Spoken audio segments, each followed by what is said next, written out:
Hello everyone and welcome back to Animation Pilgrimage, the show where Tennille and I take a look at every single theatrically released animated film in chronological order. I'm Sean. I'm Tennille. And today we are back in the US of A with Paramount Pictures giving us an animated film. Mm-hmm. They have picked up the licensing for Charlie Brown. Yep. We have another Charlie Brown film. This time it is Race for Your Life, Charlie Brown.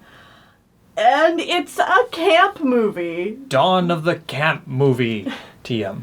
At least in animated form. I don't know if we've gotten live action camp movies. This has been done before in like TV and such. Because like already there are so many tropes here that I recognize from camp movies. Every single other camp movie I've ever seen. Oh yeah, you got the bullies, you got children endangerment.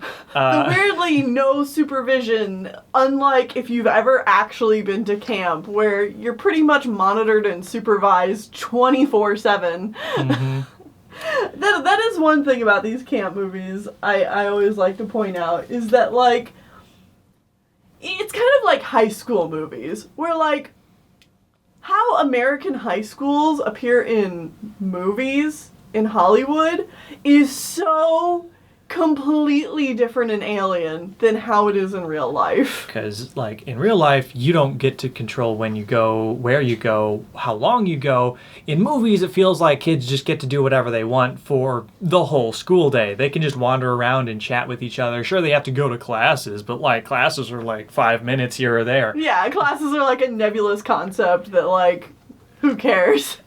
No, that's not the case. And that's the same as this. It's like, there are no adults. But that's usual for Charlie Brown. Well, but usually they're there. They just don't understand them. They're like, womp, womp, womp. But, like, this time, there are no adults. No adults There is a bus driver, and then they get to camp, and it seems to be run by children. Yeah.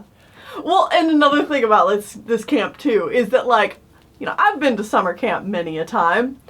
You are only ever interacting with kids your own age. Mm-hmm. There is never, like, in this movie, there's these bully characters who are, like, very clearly 3 older. to 5 years older than the Charlie Brown crew, and they're like, we've been the best kids at camp for, like, 5 years running. And, like, the Charlie Brown kids are all, like, 8. And then, like, the siblings are also there, so Sally's there, and she's younger. Isn't Linus also younger? Yeah. Maybe? I don't actually know. Sally, for sure, is. Yes. Because she's Charlie Brown's little sister. Mm-hmm. But Linus is Lucy's little brother, right? Yeah. So, like, they're younger kids just hanging out in this camp. Maybe it's like a 2-year cabin scenario, whatever. It doesn't matter. It doesn't make sense. It's there so that, you know, we can have conflict with older bully kids. Speaking of which, let's go ahead and get into the plot synopsis. Mm-hmm. The Charlie Brown crew goes to camp. They start off on a bus. I think they're camping in, like, Arizona or something, because there's, like, nothing but desert all around. I wouldn't say Arizona. It feels like it's somewhere out in the west. Mm-hmm. But Arizona is more desert than this. It's more flat, and, like, I think this had more it's more of mountainy. like a Colorado or Nevada, Yeah. like southern Nevada style zone is what it feels like, or Utah. Actually, Utah seems really fitting. So that's where they're somewhere out there. Middle of nowhere. Mm-hmm. These kids are all in tents. Yeah, they're like tent cabins. It's a weird amalgamation, but.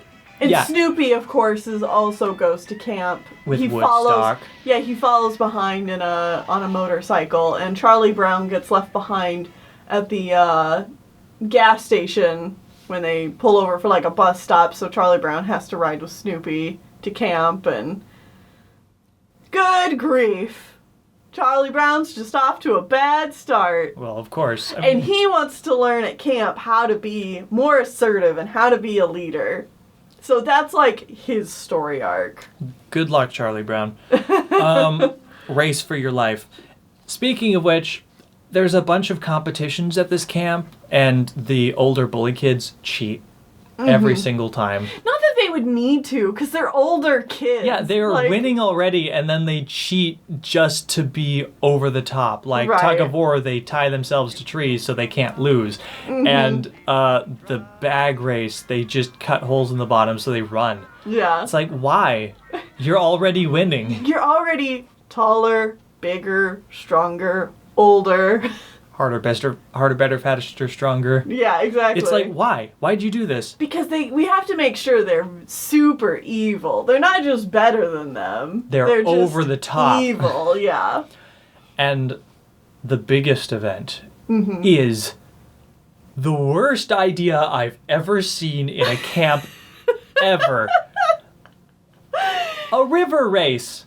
That lasts multiple days. Multiple day river race down a river. No adult supervision. Go, kids. Make your own raft. Make your own, yeah. You have to make your own raft. And so, like, the older kids, their parents just bought them, like, a speedboat. Essentially.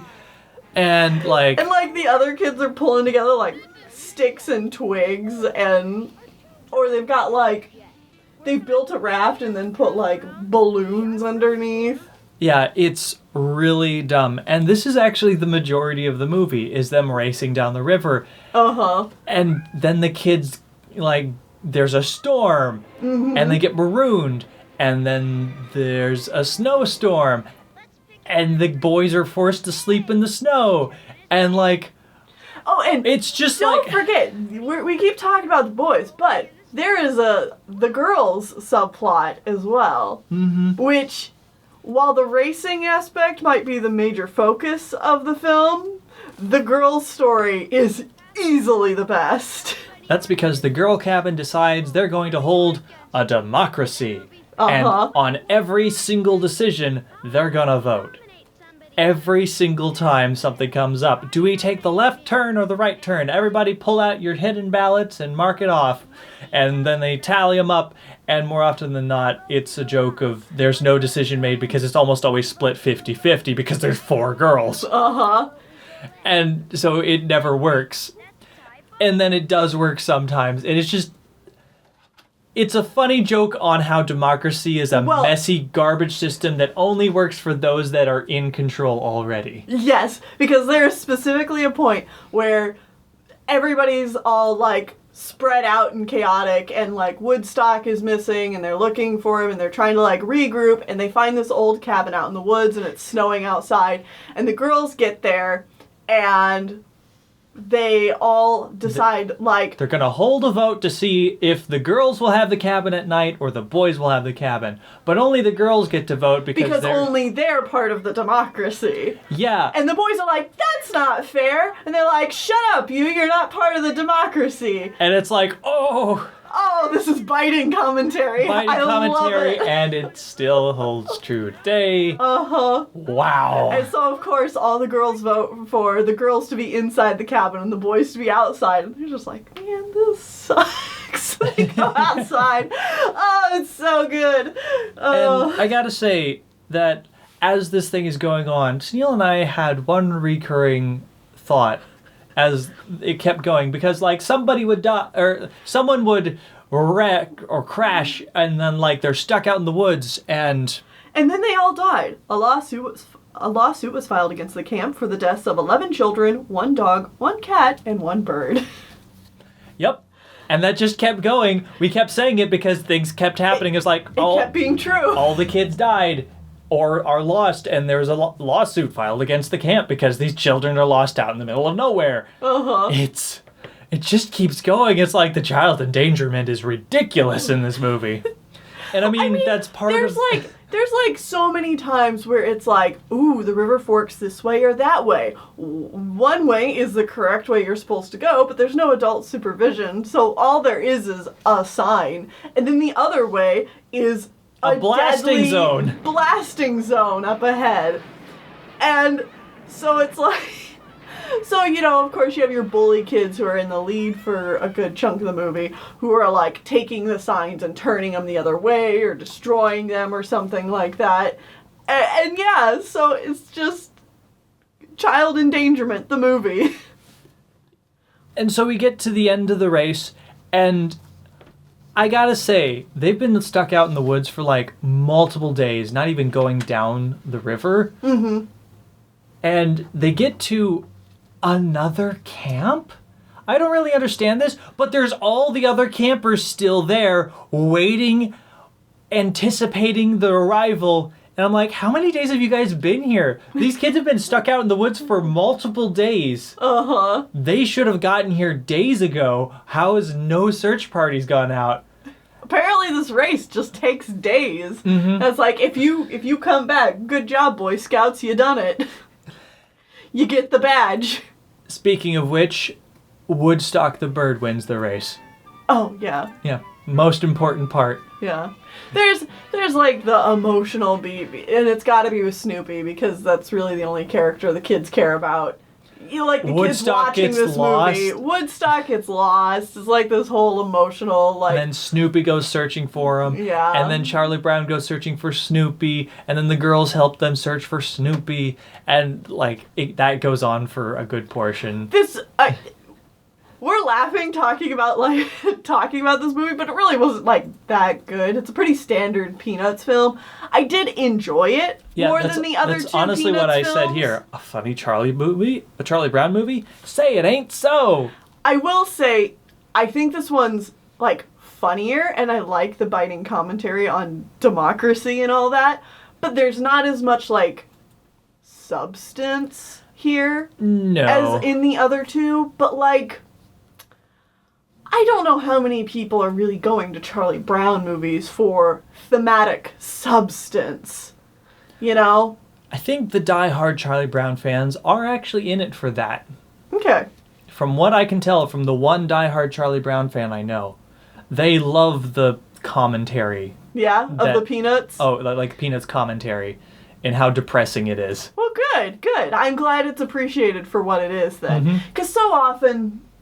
You know, you hear about, people like, haha, I love the Peanuts. They're so cute. Well... Or things like that. Not necessarily that, but there is kind of, like, this threshold of fandom where, like, you see this in the, like, Star Wars fandom a lot. Where, like, the fans of the property are so entrenched in, like, the deep lore and, like... trivia and stuff like that they've lost sight of the themes that the story is going for. You know what I mean? Yeah, I get what you're saying. Yeah, and this is not to call out like any Star Wars fans in particular. I'm sure there's plenty of them that like understand it.